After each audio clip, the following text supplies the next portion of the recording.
अगर आप भी चाहते हैं सिंगर राकेश निराला यूट्यूब चैनल का ऑडियो वीडियो आप तक सबसे पहले पहुंचे तो हमारे चैनल को सब्सक्राइब करें और साथ में बेल आइकन बटन दबाना ना भूलें।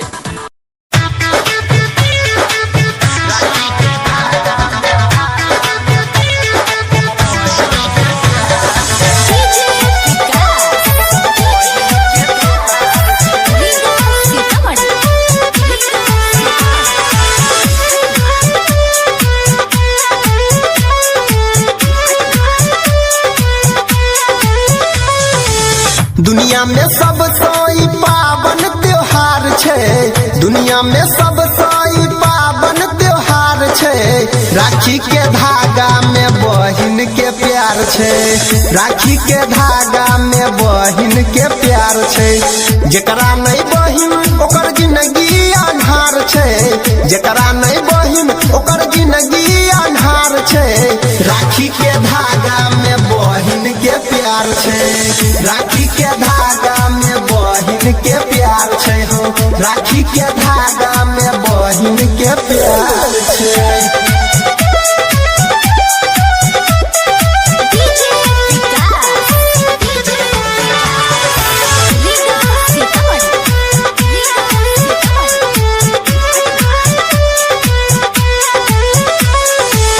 कहे छे बहिन सुन मोरे भैया,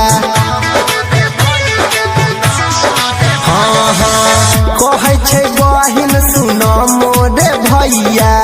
राखी बंधवाले नहीं लगत रुपैया, खुशी तू रह सलामत रह, खुश तू रह सलामत रह।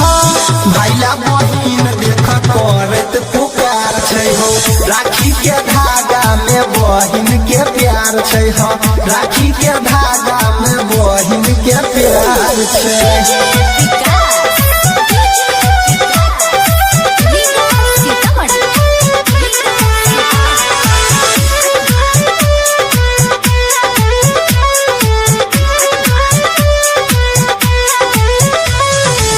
राखी बचाबै छै सब मुश्किल से,